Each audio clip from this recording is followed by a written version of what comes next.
Biden this week suspended the gas tax. How do you think? Could it help? I'm sorry, his health? Yeah. How do you think? Is it help? Could it help? Is it mental or physical? No, no, His no. Not health, but help. Help. Could it help? oh, what about? I'm sorry, I don't understand the question. What about help? I see. Biden suspended the gas tax this week. Yes. Oh, I see. Yeah, yeah, Yeah. yeah. As I had said, and the economists now here are saying the same thing, except for a couple of political ones that are tied to the Democratic Party. But in essence, you're talking about something on the order of 18 cents per gallon. The price per gallon is about $5 right now. So, you're talking about 5% roughly, if that. Um, and, uh, and what happens, of course, is that they stop collecting the tax. So whatever they're funding with that, and a good part of that is highway maintenance, for the maintaining federal roads. That funding won't be coming in, so they'll have to print the money or cut back on the maintenance. The roads are in terrible shape here, literally. In my town there were some potholes in the road, and I called the police to notify them, and I asked if I was calling in the right jurisdiction, if perhaps I should be calling NASA, because the holes were more like lunar landscape than highways. So there's not much room for cutting back. And they have to print the money, which means it'll excite further inflation. The reality of it is, though, that the savings, as minimal as they might be to consumers, again, 5% when you've had a 200% increase in the cost, right away, the oil companies will end up jacking the price up to include that 18 cents, since people are willing to buy it now at $5. When it goes down to $4.82, they'll raise it to $5 again. And so, in essence, you're taking the tax money and handing it to the same oil companies that are profiteering us. That won't help. That's the short answer is no, it won't help at all. It will make the situation worse. I see. And also in this speech, Biden addressed to the companies running gas stations. He said that they shouldn't raise the prices. So it was just an address. So could it help, and should they listen to him? Well, first of all, let's keep in mind that prices have not budged since he made the announcement. There's not been a reduction of even a penny. There's no mandate there. It's a suggestion from someone who, by the way, has his son in a no-show job at an energy company in Ukraine. So I don't think there's much moral authority to lecture oil companies there. And I'd be interested to look at the stock portfolio of his blind trust and his wife's stock portfolio and Hunter Biden's stock portfolio, et cetera, to see what kind of oil stocks they have. In terms of just the value of that, to deal with the price problem with energy, there are economic tools that are available to the White House and the Congress. You can impose price controls. That's been done before. Even Richard Nixon did that, and subsequent presidents. You can also ration. That was done by Franklin Roosevelt and during World War II, along with price controls. The state of emergency necessary to enable that kind of power obviously exists, since when we're talking about transportation costs going up, the cost of everything in the economy has gone up. There's a food emergency in the making, and the creation of every other type of necessity is also, now getting much more difficult for people. If you have to spend 3 times as much on energy as you were doing last year, if your income is flat or declining, as is the case with most of the people in the United States, that means that money has to come from somewhere else. It means either you can't go to work as many days, so your income's going to decline, or you have to spend some rent or mortgage money on gasoline, or you have to spend food money on gasoline, or healthcare money on gasoline. And we already have unprecedented hunger, the lack of coverage for millions of people for healthcare, and huge amounts of healthcare debt. In other words, there's no room in the economy for this problem already, and yet he's making it worse. I see. And Trump this week said that the recession has already started. Is it so? Because many economists said that it isn't started yet, but it will be. Well, I'm looking at some of the problems. For example, announcement in Germany yesterday that there are going to be whole industries that are going to be forced to close now. These are not Chicken Little, hyperbole statements, political nonsense. It's not that at all. These are statements of economic fact. You cannot fuel manufacturing without fuel. And fuel is, in short supply now because of the sanctions against Russia, sanctions against Iran, sanctions against Venezuela, and the Saudis refusing to step in to counter that, which makes sense from their perspective, by the way. If they use the Saudis to impose pain on Russia and Venezuela and Iran, when it's Saudi Arabia's turn, Saudi Arabia will stand alone and the pain will be imposed on them too. I think in Riyadh, they're finally figuring that out and understanding that the producers have to stand together if they're going to have any market control whatsoever. So, the economies of Europe, the economies of, I would say, European-controlled Asia, occupied Japan, let's use the proper terminology, occupied Korea, occupied Philippines, occupied Okinawa. These places are also going to be suffering the same, problems that Europe's suffering, Australia as well, and New Zealand. So, you're looking at a global crisis economically. Yes, it's in the making. Trump is right about that, but it's here for millions. I would say maybe now billions of people already. I mean, the population of Europe is about 1 billion. The population of Africa is about 1 billion. Africa is looking at a catastrophe. And rather than playing political games with trying to tag Russia with this, the root cause of it is U.S. sanctions against Russia and Iran and Venezuela. This is cumulative, by the way. And there are also some sanctions against oil producers in Africa that create a problem for fertilizer, food production, transportation of food in and out of the continent, and other goods. And the U.S. government seems that its primary purpose is to make war with economic tools as well as everything else, and the human population be damned.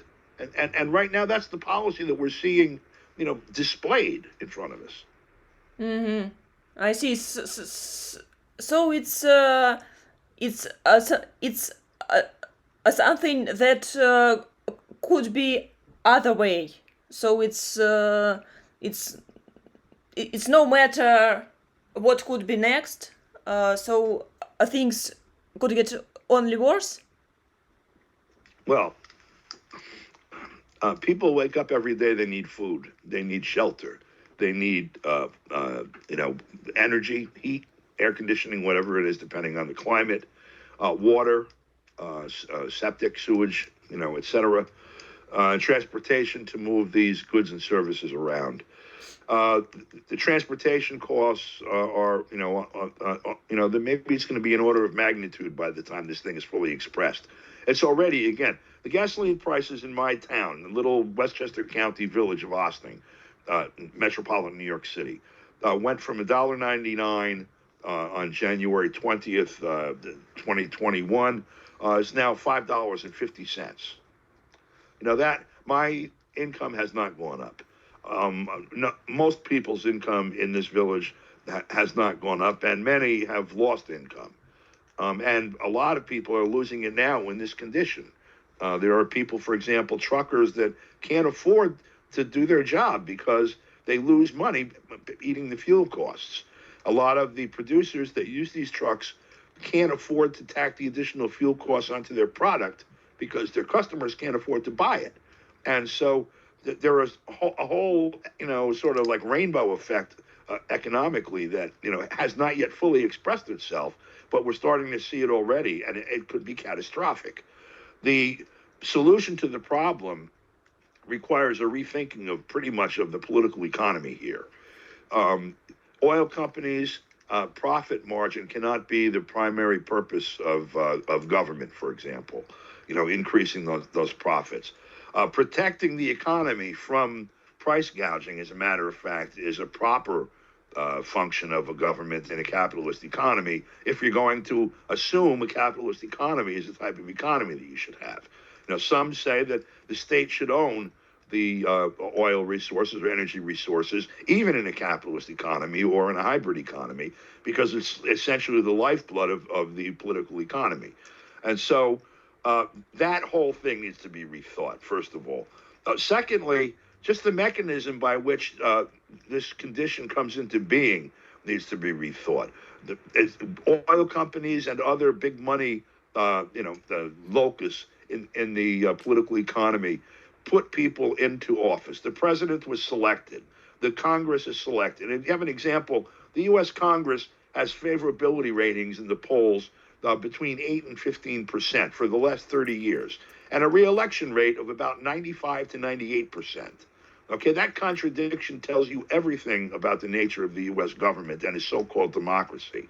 And if you see that the interests that are being served are almost completely myopic just on the point of producing profit for energy producers and weapons manufacturers, it'll eat the entire economy itself serving this up, and yet no one is concerned about that, including the oil companies and weapons manufacturers who are looking at it sitting on top of a pile of ash if things continue in the direction that they're going. So there has to be a complete overhaul of the political and economic system in the United States, and there's really no mechanism available that I see right now, since the entire political environment is dominated by big money. I see. And speaking about the election, there will be the House of Parliaments election this autumn, and so who could win if we think from nowadays? So Okay. who's got the better chance? The political reality here is that you have nominally two parties, the Democrats and Republicans. In terms of the way politics works in most of the world, they are really one party. Our elections are pretty much a primary election for that. They have an ideological agreement, policy agreement on 95% of the things that matter, on economic matters, on social matters in general, absent some hot button issues. They're divided on abortion rights, on some very somewhat irrelevant social issues. Basically, there are symbolic arguments between them, but materially there's very little difference. And so, nevertheless, because you've had a Democratic Congress and a Democratic president, and because the economy is in terrible trouble, everyone would expect normally that the Republicans would take the elections this fall. That's what people have been predicting. However, today the Supreme Court overturned Roe v. Wade, which is the abortion rights landmark Supreme Court case that essentially said that abortion is a constitutional right. That was overturned today. That opinion came out. That is likely to be the primary issue in the election, regardless of the fact that the economy may be in the tank, that we may be at war with Russia, and who knows who else, Russia and China and maybe half the world. The media will focus on this. I'm looking at the social media. I would say probably half the population thinks that's the most important issue, in the country. And the thing that's really interesting about it is on the question of war and the question of the economy, the Democrats have taken since the 2016 campaign, have taken the right-wing position that was formerly the Republicans' position on war. They're the most warlike of the two parties. I mean, they're the ones that are conducting the war against Russia, and they tried to impeach Trump for trying to make peace with Russia. In fact, they openly called for his assassination or his execution for treason on the pages of the New York Times after his first meeting with President Putin. And also in terms of the economy, the Republican voters generally they've come around in terms of some of the economic questions. They're condemning the economic situation right now, and Democrats are supporting it. So what's going to happen is, rather than those two things being at the center of the election, instead is going to be Roe v. Wade. And that means that that Congress may end up looking the same, or if there's a change, it's not going to be a significant one. The problem is, even if it were a significant one, if the entire House was voted out and all new Republicans were voted in, and then the third of the Senate that's up became Republican, leaving a majority there, policy-wise, you would see very little change. Mm-hmm. And what about the presidential election 2024? So because I saw a CNN got a picture, a graphic that is talking about if people will elect the president today, that Trump could win. So there could be again only two candidates, Biden and Trump. Well, there are a lot of variables here. First of all, Biden has to be alive to run, theoretically. I mean, maybe not. Who knows? I'm not so sure that he is now when I hear him speak. They're doing their best right now to find some way to prosecute Trump criminally. They've been doing that since the 2016 campaign. Our Attorney General here in New York, for example, Letitia James, it seems her entire purpose of her career as the Attorney General for the state of New York is to find Donald Trump's tax returns so she can find something to prosecute him for. They are holding hearings daily in Congress on the so-called January 6th, 2021 insurrection, which is an attempt also to, and what they're looking to do basically to Trump is what they did to Lula in Brazil and what they did to Cristina Fernandez in Argentina and to others in Peru, and basically cover them with a cloud of criminal behavior. I mean, they drove Dilma Rousseff from office this way, so that the people don't get a chance to actually vote. Because these protectors of democracy that will bomb your country into democracy if you actually try to exercise it take great offense. And what they're doing here is trying to keep Trump from running. So it may be that Biden will be dead and Trump will be in prison, or it may not. And the polls now also assume a fair vote count. The last election, there were some very serious legal issues with some of the things that happened that were decisive in Pennsylvania, in Georgia, in Wisconsin and Michigan, in Arizona and Nevada, particularly. There were people who were allowed to vote by mail that had never been allowed to vote by mail before.